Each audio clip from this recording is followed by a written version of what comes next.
Other yellow hat guy here, back with another video. And last video we talked about a multiverse movie. Unbeknown to me, there was a multiverse movie that came out before this movie. Well, what movie was I referring to first? Well, if you're not living under a rock, then you know it's a certain doctor who's strange. And without getting into too much, some of y'all didn't like that video, or didn't like my review of it. You didn't maybe even watch the review. You just didn't like the score I gave. But hey, it was what it was. Well, other yellow hat guy, how could you give Venom the score you gave it, and Mortal Kombat the score you gave it, but Doctor Strange? Well, maybe there was a multiversal version of me at that moment in time that was not feeling the movie as much as you did. That said, I can't be everything everywhere at once. Or can I? That's the movie we're going to talk about today. So, bad jokes and puns aside, I went into this movie with the synopsis of it's some lady who is trying to avoid getting audited by the IRS. So she summons or she taps into different versions of herself throughout a multiverse or all these parallel universes or what have you. And somehow she's going to be able to do this. So that's all I knew. Funny thing was, some friends and I had a discussion earlier in that day about how, what if there are parallel universes? Because I met someone with the same name as me, the same passion about certain video games, but was into certain video games that I don't play. So I'm like, is a parallel version of you just like you in a lot of ways? Are they completely different? Like, is there a parallel version of Hitler that does mostly the exact same stuff? Or is some guy who, he's a great chef, you know? Or he's a great carpenter instead, you know, who knows? But that begot the question, what would you do if you could be everything, everywhere, at once, all at once? This movie tackles that. But could it do more with what it has to say about a multiverse than the aforementioned Doctor Strange? Well, let's look at it. I took my mom to see this movie, and I really didn't know what to expect. Now, to be clear, as silly as it sounds, it's not just limited to trying to avoid the audit by the IRS. There's some kind of force, some kind of thing after the protagonist, Evelyn. Evelyn is a middle-aged Chinese American woman who, along with her husband, they've got this laundromat business that they're running. And unbeknownst to Evelyn, her husband, he's trying to get divorced from her. He's this more happy-go-lucky guy. She's the serious, trying to get things going type of person. So you've got an A-type and a B-type personality all together. Now, don't expect me to tell the whole movie. You need to see this movie for yourself, and I'll get into why.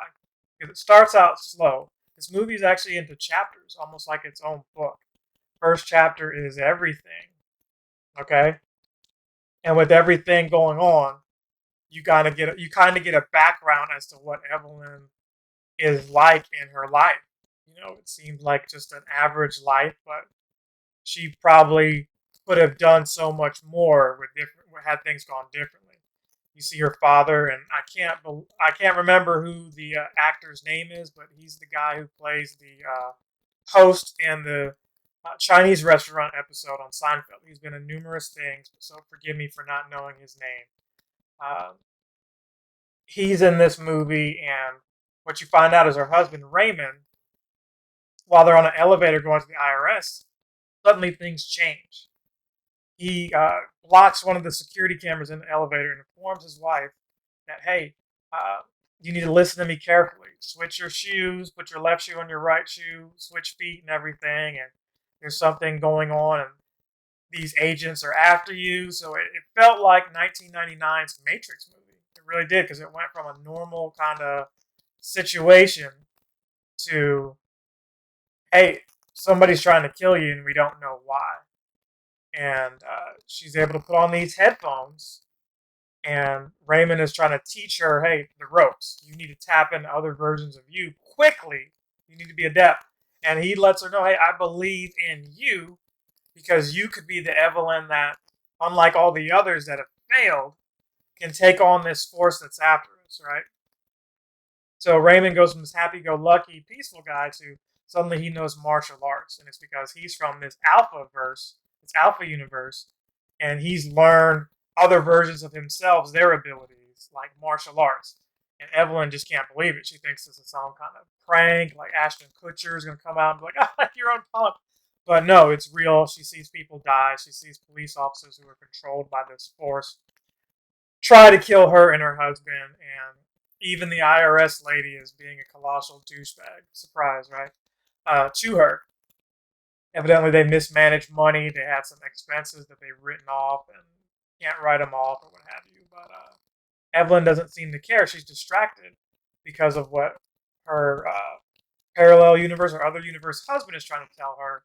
But she's really trying to just not take it seriously and focus on this IRS thing. Long and short of it, shenanigans ensue, and Evelyn, if I said that correctly, I might have said Ellen by accident, but Evelyn is able to jump into these different universes and learn skills from these other versions of her. And then they simplify it by saying, hey, you can have this headset on, push a button, and then boom, there you go. And that helped a lot because they didn't skimp with the amount of universes that she was able to go through. Now, what are the themes of this? Everywhere it was, are you happy with who you are? If me right now had knowledge of other versions of me, would I choose to leave here and just live the lives of one of those others, or would I try to make the best of what I have here?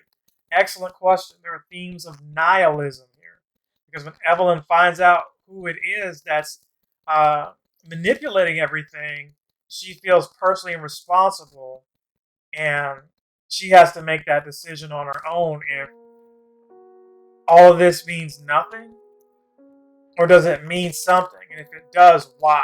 Why does it mean something? And those are existential, questions I was asking myself the entire movie. Because the reality is, for me anyway, I'm not preaching to you, is that, yeah, everything doesn't mean anything. But it's in what you want out of this life that gives it meaning. And sometimes people don't have that same ambition or desire as you do, and you have to let them go and let them be themselves. That said, Evelyn has this daughter named Joy, who she hasn't come out to her parents yet that she's in a same-sex relationship, and her grandfather, Joy's grandfather, who is in the olden days, is not going to be keen to this. And her mother, instead of telling her father the truth, has to just say that, hey, this girl not only is a white woman, a white girl, they're just really good friends. They're not in a relationship at all. And that causes friction between Evelyn and her daughter. And you see a lot of this play out in this movie. So for me, seeing this movie with my mom, it was kind of like I won't say it's a Mother's Day movie, because there is some language in there. There's some sexual stuff. There's just stuff in there that I wouldn't take children to. I wouldn't go say, hey, let me take my young daughter to see this movie. This is not that movie.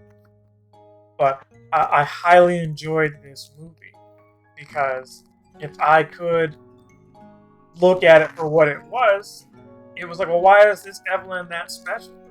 Is it because we, the viewer, are watching this particular Evelyn? And it's because she happened to be the worst out of all of them, which meant she had the potential to be the best. It's kind of like having an average credit score. It takes a long time for it to get better. The worse your credit score is, the easier it is for it to come up, because you've got a lot of bad things that you can easily clean up and get it off there.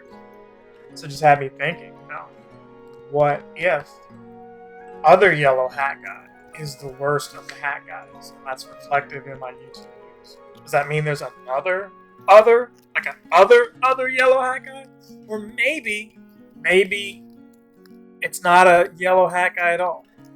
maybe it's a different color hat. Let's hold on. I've got these headphones here, and maybe I can tap into other red hat guy here, back with another video. And today we're going to review a movie called Everything, Everywhere, All at Once. This is produced by the Russo brothers. You last saw them, or at least I last saw them, coming off directing Avengers Endgame. Great movie there.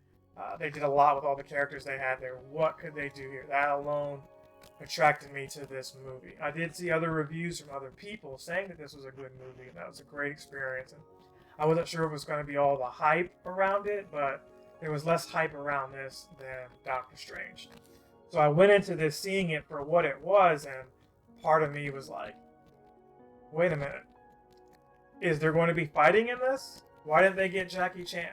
Not that every fighting, not that every martial arts movie was supposed to have Jackie Chan in it, but spoilers, this actually was supposed to have Jackie Chan in it. But from what I understand, they wanted to have it to where the husband's relationship with the wife meant more than the other way around. Normally you see movies where it's some guy and the wife is the background character. You know, she's not the focal point of the story, and this was a nice change because you could believe Jackie Chan doing these martial arts, but this unknown Michelle character, or Michelle person who plays Evelyn, I should say, it was a little more, there was more immersion seeing her pull off all these stunts and everything, so I really enjoyed that. This movie felt a lot longer than it was. I'd say I got there at 3:45 because my mom was late, and we left around shortly after 5. So there were 3 acts in this movie: Everything, Everywhere, and then All at Once. So I believe we talked about the first 2 already. I'm feeling like I tapped into another version of myself that described that. But to forgive, to let go, to be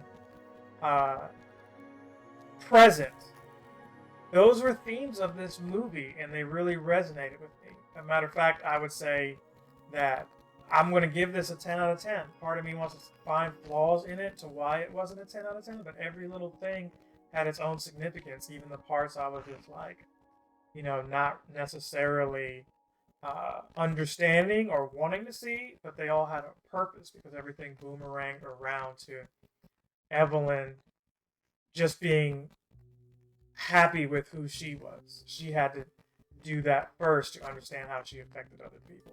The pressure that your parents put on you as a youth to be better than them. You don't realize that their parents likely did that to them. And it can influence a lot of your decisions for better or for worse in your life. But your life is what it is, and you've got to make the best choices you can. I feel like this movie tried to be everything, everywhere, all at once. But it could have been anything, anywhere, whenever, right? Whenever it wanted to be. And that's on one spectrum of life. And then you have the people trying to do everything, everywhere. So I would give this movie all around. I'm still going to stick with the 10 out of 10. But the equivalent of that, for those of you who don't realize, I don't have 10 stars or 10 of anything to put up here. It's going to be 5 Earthworm Jims out of 5. Yes.